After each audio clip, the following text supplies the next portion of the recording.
What's up, guys? A loss on the lone play yesterday in the Utah Jazz. Should have been a win, I would say. Utah was winning outright for the entire first half. The line plummeted to 4 by the time the game tipped off. I think I was on 7 or 7.5 in that one, so crushed the closing number. It looked like it was an easy win. Utah winning outright for the entire first half, pretty much covering for almost the entire game, covering basically wire to wire. Utah also completely dominated on the boards in that game. They won the game in many ways statistically, especially the rebounding category. It came down to the amount of turnovers. That's why they wound up losing by as much as they did. It was all the turnover discrepancy because everything else was really close statistically. I think Utah might have actually outshot Minnesota percentage-wise as well, and they absolutely crushed them on the boards. Minnesota without Towns and without Gobert. He obviously didn't play because the line crashed down to kind of account for that as well before tip-off.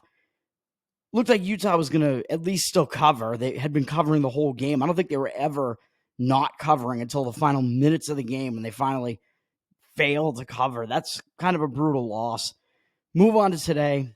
We got college basketball. The first 4 games are starting today with the first game. The early game, I think, is always a 16 seed play-in game. This is Wagner and Howard. Real epic battle there between the winner of the Northeastern Conference and the winner of the MEAC. Wagner is so bad that I think power ratings-wise, they're the worst team in the entire field. And even though Howard is also one of the worst, Howard is actually a favorite here. Howard has flipped from a 2-point underdog to a 3-point favorite. It looks like it's 3 with juice now, although now it does look like they're also public with 60% of tickets, 57% of the cash. I'm not betting on either of these games, but I think Howard should win this game. I mean, the line has flipped to them being the favorite and then some, and it keeps moving up. Probably would not want to lay the 3 on them at this point either. These first 4 games do get kind of crazy, and Fairleigh Dickinson, who's in the same conference as Wagner, wound up pulling off an upset of about a few points in the first 4 last year. And we all know what happened after they did that. They then beat Purdue as well. Colorado State, Virginia is the night game today. Colorado State's up from 1 to 3. They're going through the 3 with juice as well. 59% of the tickets, 57% of the cash on them. So they look like they're a little bit of the public side as well. Kind of makes sense. I mean, Colorado State is the better offensive team. They shoot pretty well. Virginia absolutely does not. They're abysmal offensively. If you force me to pick this game, I would say that I would expect Colorado State wins this game just because Virginia is so bad. But Virginia, they might just be playing like with nothing to lose, basically, because they probably expected to be left out of the field completely, whereas Colorado State, I think, maybe based on all the bracketologists, Colorado State may be expected to be not having to play in the first 4. Maybe they expected to be in the actual tournament. So I don't know if that's going to affect them mentally at all in a negative way. But that's the one thing that would give me pause. I would not want to lay the points with Colorado State for that reason, although based on the line movement and what I see in the market, it looks like there is money on them. So bettors expecting Colorado State to win this game. And I don't think the public is alone going to move the line that much. So I do think that there's been some actual money coming in on both of these sides, on Howard and Colorado State. But who knows, man? Like I said, Virginia, they're the better defense. They're the way uglier team, and they're catching points, and they might just be free rolling it because they didn't expect to be here. So who knows? We'll see what happens with that game. The winner of that game, I believe, plays Texas, I want to say, on Thursday. And then I don't even know who the winner of Wagner and Howard play. I think they're against one of the 1 seeds on the left side of the bracket. I think they play UNC, maybe North Carolina. My bracket, by the way, I went through the whole like game theory bracket. I don't know if I could do a video on it because it would just be so involved. It would take forever. It'd be a lot of screen sharing with a lot. I mean, that is kind of what I would do though, with a lot of numbers and stuff. But there are definitely teams that are undervalued more so than I think Purdue and Houston. I think Purdue and Houston in some ways are actually a little bit overvalued. My bracket wound up being pretty chaotic, I will say. So I don't know. We'll see what happens with that bracket.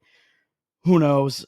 The NIT starts today, I should mention, and I have one play on the NIT today and one play tomorrow, which I should kind of just mention tomorrow I will be on Virginia Commonwealth, VCU. I'll explain why tomorrow, but just so you can get the number out there if the number's moving, because I was able to get 7 plus 7 on that, and it looks like it's dropped to 6, even though the market percentages look like they're against it right now. I'm not sure that's going to wind up being the case, but the reason why I would be taking that game, and just in general, what you want to look at in the NIT is you want to find like blue blood programs, or programs that are almost always in the NCAA tournament, like always expect to be there pretty much. That's always their season goal, and they fall short of that goal and they wind up in the NIT instead, and they just don't really want to be there, but they're playing up against a team who's from a smaller conference, and that team gets more excited. Oh, we get to play this blue blood program. So I do think that's what's going on with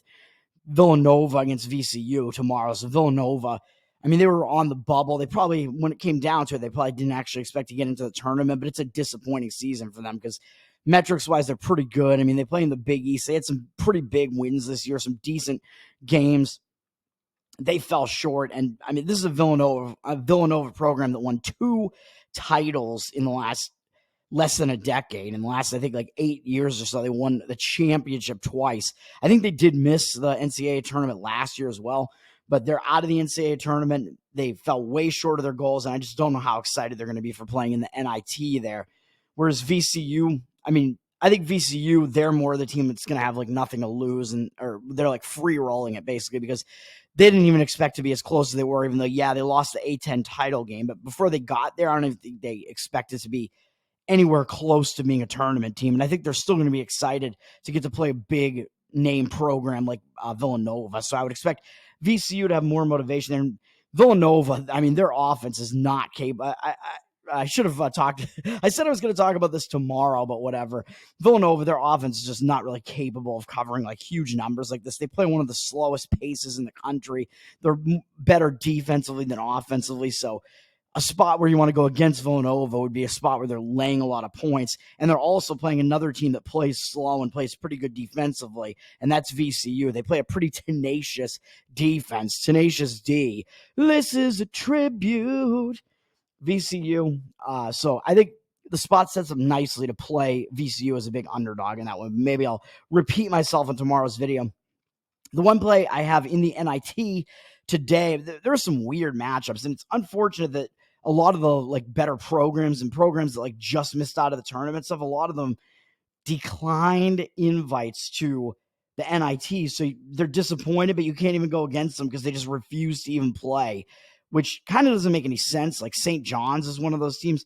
I don't know if I'd actually be going against them at NIT, but St. John's, I mean, it's their first year under Rick Pitino. You'd think they'd want more, want to get some like postseason experience, and it would benefit them, benefit their guys from playing in this tournament. But no, they declined. Oklahoma declined, and then I forget what other team. There were a few other big teams that barely missed out on the tournament that just declined and don't even want to play in the NIT. So we'll see what happens. And then Ohio State is playing today. They're a 10.5 point favorite, down from 11.5, but they have 81% of the tickets, but 87% of the cash. They're playing against Cornell. I believe these are all hosted, though, at the sites of the higher seed, though, in the NIT. I think once the NIT gets to the Final Four, I think it's at Madison Square Garden, but I think all these opening round sites or whatever, I think are just at the home team's arena. So that means I am going against Villanova tomorrow at their own place. And I'm going to be on one of the home teams today. So, but Ohio State, yeah, I mean, they're a big favorite. You might say that they're one of those disappointing teams because they're a program that always gets into the tournament as well, though I think they missed the tournament last year as well. But I hesitate to go against them because I think they want to play for this new coach, man. They fired their coach not that long ago, and they've been playing really well with this new guy. So I think they're going to want to continue that. They're not really a team I want to go against in the NIT just because of the coaching scenario that they have there where they seem like they want to play for this guy. So I don't really want to go against them for that reason. What I am going to do, though, is this is going to be kind of a perception play here. I'm going to fade South Florida and lay 5 with UCF Central Florida. They're up from 4.5 to 5. It looks like it's going through the 5 to 5.5, although it looks like Central Florida has 57. Florida has 57% of the tickets, but 71% of the cash over on the other side on South Florida. I don't think I buy that. I don't see how UCF would be the public team here. I mean, nothing about this UCF team, about this matchup would lead me to believe that they would be the team that's drawing the public eye here. Central Florida is barely above a 500 team, where South Florida had a really good-looking record.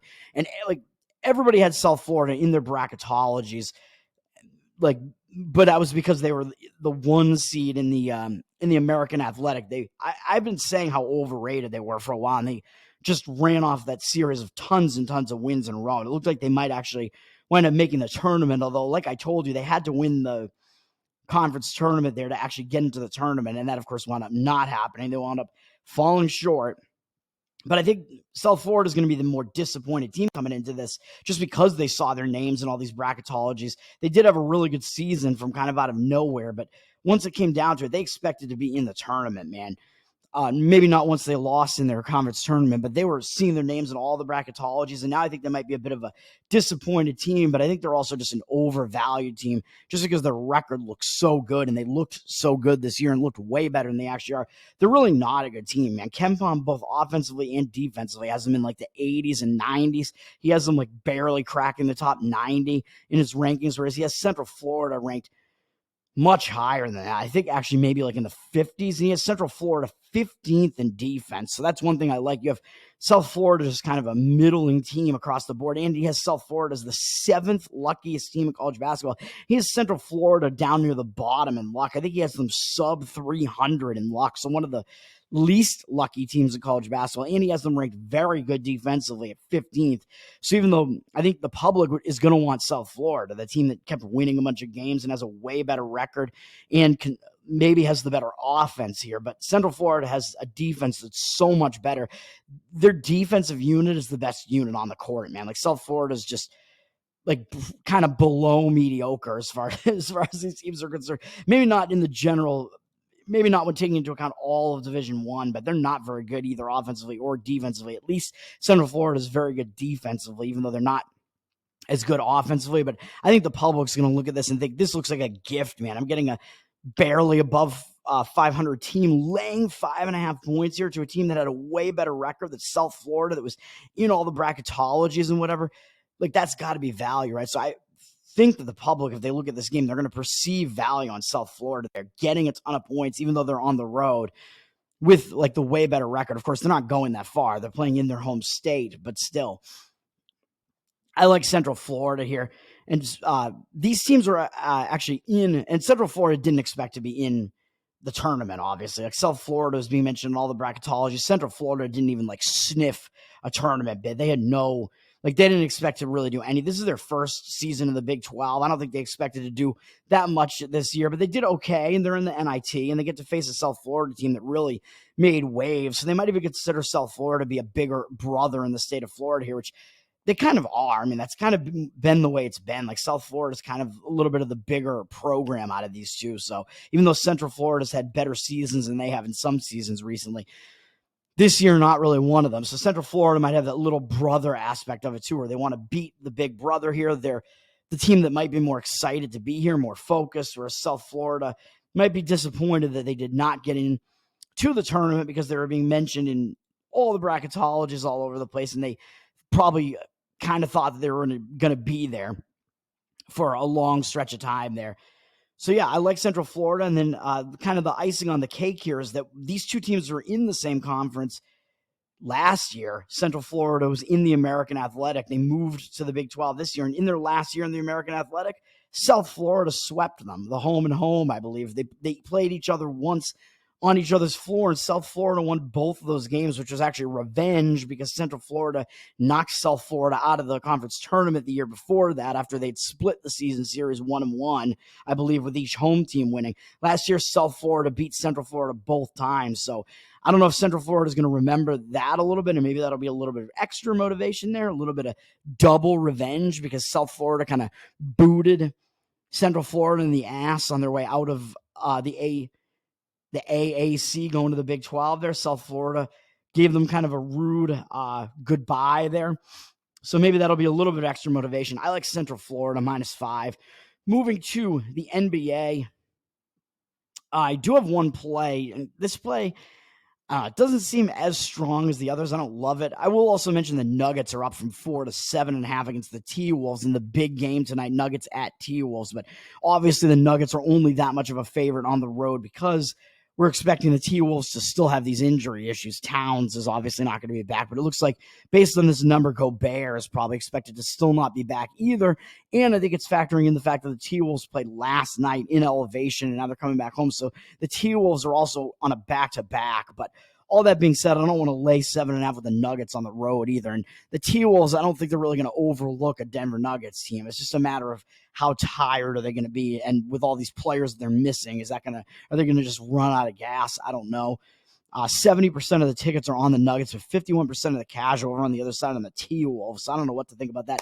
The game I'm going to be on, though, is going to be to fade the Dallas Mavericks. I'm going to take the San Antonio Spurs again and go back to the well, even though this is up from 8 to 8.5 on the Mavericks. So it looks like something has pushed the number up on the Mavs. Although I'll just say we'll get a little bit of extra value on San Antonio there because of that. 60% of the tickets on the Mavs, 72% of the cash as it is right now. So I'm a little bit concerned about that. I mean, obviously the Mavericks are going to be the public team in a situation like this. I mean, they're the team that has Luka. They're obviously the way better team over the Spurs. So they're going to attract the public action if the public's getting involved in this game. I'm a little bit worried about the cash discrepancy there, but I don't know if that's going to like balance out, and maybe that's just not actually the case. Looking at pregame right now, I don't know, but I don't like the spot for Dallas. I think they're in a letdown spot. They're coming off multiple big games in a row, man, and they do only have one day off here and have to go out on the road for just this one game. Although, of course, they're staying in the state of Texas, so it's not a big road trip, but still, it's this kind of weird isolated game before they come back home to play Utah, and then they go out on an actual road trip. So this is not the start of a road trip. They start a road trip 2 games from now, and they have another home game between these two against Utah, which is a little bit weird. Are they going to be looking ahead to Utah? I don't know about that because Utah's not that good either, although they're better than San Antonio, of course. Better record there. But Dallas, look at what they're coming off of, man. They beat Golden State back on the 13th, then went to Oklahoma City and only lost by 7, played pretty competitively there. Came back home, beat Denver by 2. So now they're coming off beating the returning champs. And I think they were 0-2 against Denver this year coming into that game. So they finally beat the returning champs after having gone 0-2 against them to start the year. They were able to get the win against them. I think in their last matchup that they have during the regular season, they got the win against Denver. Huge win. Now I think this is a letdown spot. Going to San Antonio, to San Antonio with just one day off. So they're playing a second game in 3 days. They did have a couple days off before the Denver game, returning from Oklahoma City. But after that stretch of 3 games like that, beating Golden State, losing by not much at Oklahoma City, and then coming back home and beating Denver, I think it's a bit of a letdown spot. With only one day off, I don't know if they're going to be completely focused on San Antonio. And I think San Antonio is in a bit of more of the momentum spot here, even though they are actually traveling a little bit because they played their previous 2 games in Austin, Texas, but they've been in the state of Texas now for 4. This is going to be their 5th game in a row in the state of Texas. San Antonio to Austin is what, like a couple hours drive maybe? So not far, not a far trip. So those are kind of semi-home games that San Antonio had in Austin, and they were able to get the win for me because I was on them in the second game in that venue because I liked that because they were now used to the venue. They were able to win. They made a nice comeback at the very end of that game after it was close the whole way. They were down 10 near the end, though.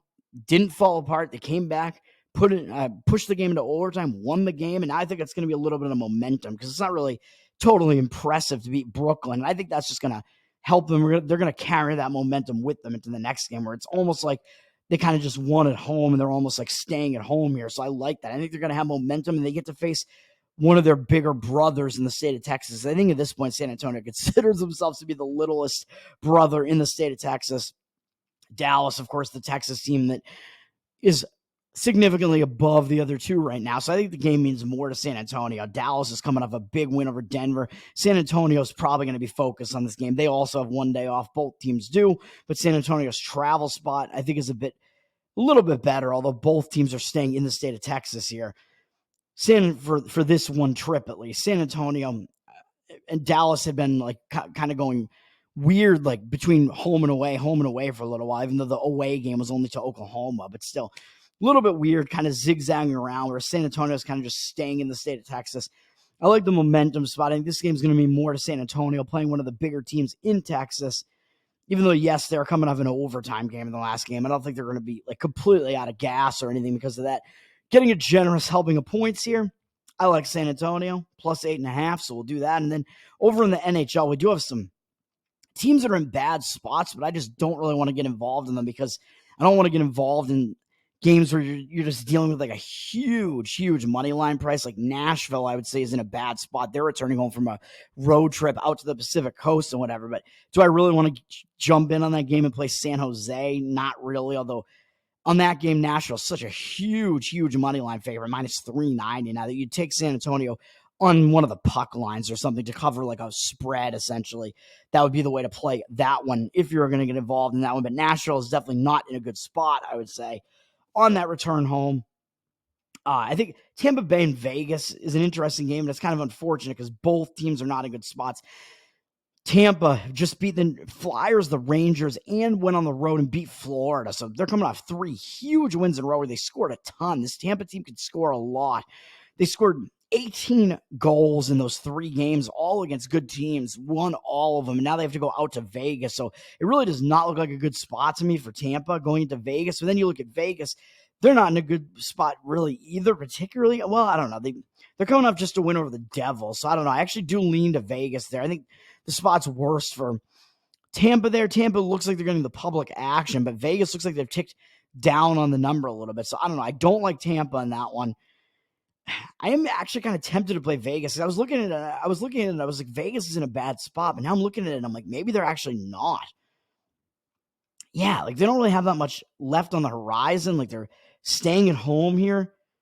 Do we want to take Vegas here? I mean, Tampa's just coming off like such a crazy string of wins there and having to go out to this weird road game out in Vegas, kind of a weird travel spot, changing from the Eastern time zone out to the Pacific. Well, they're starting a road trip, though, for this one, but going out to the Pacific Coast, and then they do have a bunch of Pacific Coast games coming up after this. They don't have a big game up after this, so I don't know. Are they going to be focused to start the road trip? And they also have 2 days off in between these, but those games are just so big, man. You got to think that maybe they're going to be running out of steam and in a bit of a letdown spot. But are they still going to be focused because it's Vegas, it's the returning champs, and they're starting a road trip? And maybe, so I'll stay off of it, but I do lean to Vegas in that one. And then Anaheim, they're in a bad spot. They're returning home from a road trip where, of course, they lost every game on it because they're Anaheim. They suck. They also lost to the Wild on the road trip, though, and the Wild, who they have coming into their house now. And the Wild have been playing okay recently. So are they still going to be focused on the Wild? Maybe. So I don't really want to go against Anaheim here either. And I don't want to lay like a huge price with Minnesota as a road favorite either at minus 215. No thanks on that one. I won't be doing that. The game that I will be on, though, I like this game quite a bit, even though the cash discrepancy looks like it's against me, but the number looks like it's moving in my direction. And that's going to be, oh, God, it seems dangerous. This is a matchup between 2 teams that I've been seeing value on in a lot of games recently, and they're playing each other here, Pittsburgh and New Jersey. I've been playing on both of those teams a decent amount recently in hockey, and I'm going to play on the team that's let me down more than the other one. I think they have at least, maybe not. That's going to be on the Pittsburgh side, man. On the Pittsburgh Penguins, I don't like the spot for New Jersey. The Devils, they're down from minus 146 to minus 131 as the home favorite. The way it stands right now, I think you can get New Jersey, or excuse me, you can get Pittsburgh at plus 115 or so on the money line. Pittsburgh Penguins, decent price, getting an underdog price here. New Jersey down, though, from minus 146 to minus 131. So you probably could have gotten a better price earlier, but still, that does indicate that there is some money pushing the line down on the New Jersey side towards the Pittsburgh side. But Pittsburgh, according to pregame, is 55% of the tickets on them, but 87% of the cash. Over on the other side on New Jersey, I don't know if I buy that, because if the cash percentage is on New Jersey, why is the line moving significantly against them? So I'm not sure I buy that. I'm also not really sure that Pittsburgh is the public team here either. I mean, they're the underdog, and they are 1 point ahead of New Jersey in the standings. So both of these teams are near the bottom of the Metro division there in the Eastern Conference, the Metropolitan. But even though, will New Jersey be motivated because they're playing a team that's above them by 1 game in the division? Maybe, but neither of these teams are going to make the playoffs, man. And look at what New Jersey's coming off of. They're returning home from a 4-game road trip where they started out the road trip losing to the Rangers. Then they went to Dallas and won. That was a game I was on New Jersey. They won 6-2. They caught Dallas in a bad spot. So that game might look better than it actually, was for New Jersey, because Dallas was in a really bad spot in that one. And Dallas doesn't really play good defense either. So that win looks good, but maybe you can say that win maybe isn't quite as good as it looks. Then they lost to Arizona and Vegas. Vegas, of course, no shame in losing to Vegas on the road, but losing to Arizona doesn't look very good. But that was probably a letdown spot coming off the Dallas game and playing all these road games in a row. Now they're coming back home. I think people are going to think, well, they're going to bounce back. That's not the way that I look at it, man. They're returning home from the Pacific time zone with only one day off. They're playing now a third game in 4 days, all in different cities. It's also a fourth game in 6 days, all in different cities. And if you want to, look at it, the fact that it's a fifth game in, 9 days as well. I don't know about that because they did have a couple of days off between the New York game and the Dallas game, going out from New York to Dallas, because New York, of course, wasn't maybe not really the start of a road trip, even though it was technically a road game. They're still in the New York area, of course, before they actually went out to all these other road games. But now they're returning home for a road trip, always a distraction spot, as I always say, and I didn't really explicitly clarify it with the Nashville situation or the Anaheim situation, but New Jersey also is in a situation where they're returning home from a road trip. When you return home from a road trip, especially with only one day off, and from the Pacific Coast going back east, it tends to be a distracted spot, man. Like I said, like these are adults, they have families, they have to get back to their home life, and that takes a little bit away from them trying to focus on the game of hockey here. So I think it's a bad spot for New Jersey, and they do have Winnipeg up next too. So knowing that they're not going to make the playoffs and whatever, do they really care that Pittsburgh is 1 point ahead of them in the standings? Or might they even be looking ahead a little bit to one of their remaining games this year, knowing that they're not going to be in the playoffs? Like, hey, we have a huge game against one of the best teams in hockey up next in Winnipeg. And they do have another game against Pittsburgh left too if they really want to get them back. So I don't know. Maybe. So that might cause them to overlook Pittsburgh because neither of these teams have been playing well. But I like the momentum spot that Pittsburgh is in here, though. Pittsburgh, they just played a few games at home and they won 2 of 3, but it's against San Jose. Not very impressive. Lost to the Rangers, but lost them pretty badly, 7-4. Rangers, really good team, but still 7-4, not great. Then they played Detroit and they won 6-3, so a nice win, and they get to carry that out on the road. So I actually think this is kind of a momentum spot because they won that last home game against a team that's not really that good, and now they get to go out on the road. And that was with Nedeljkovic in net, where they'll probably have Jari back in net, although Jari has not really been playing well. So we'll see what happens there, but they should have like the rested goaltender situation. I don't know what New Jersey's situation is, but New Jersey's goaltender situation isn't good ever, regardless of who's in net for them. So who cares, really? I don't know. But Pittsburgh now going out on the road after a win over Detroit, that's not going to be a win that's going to get them overconfident. But I think it's just a win that will give them just enough confidence to take it on the road that I think it'll be helpful. And when a team starts a road trip, a lot of times it tends to be more of a focus spot because you want to get that road trip off on the right foot. So I think that is the spot here where they'll carry that momentum into a little bit into it. They'll carry that momentum into it a little bit, and I think they will be focused. Because, you could say, well, New Jersey should be focused because Pittsburgh is right ahead of them in the standings, but you could also say Pittsburgh should be focused because New Jersey is right behind them in the standings. So I don't know if that really means anything, really, especially when neither of these teams are going to make the playoffs anyway. But I like Pittsburgh starting a road trip versus a New Jersey team that's returning from one. That always tends to be a pretty good spot with conflicting angles there, where the team that's starting the road trip is in the focus spot, and the team that's returning from the road trip is not in the focus spot. It's in the unfocused spot. So that's what's going on here. I like the Pittsburgh Penguins. That's going to do it for me, man. So let's play one more time. Our Pittsburgh Penguins in the NHL plus 115. I don't know if you can get a better number than that. That's actually the first game up tonight at 7 p.m. The NBA game at 8 p.m. is the San Antonio Spurs plus 8.5. And the last game, even though it was the first game I talked about, the game that's last on the slate on the schedule, 9 p.m. Eastern, UCF, Central Florida, in the NIT, baby. The not-in tournament, -5 UCF. Let's get it done. Let's do it. Let's get back on the winning track here. 0-1 last night. Should have been a win. What can you do? You have one play on a day. It's pretty easy to have a losing day if things just go a little bit wrong. But we were hot going into yesterday, and I don't think the handicap was wrong at all in that game. So let's keep it up, man. Let's win. Peace.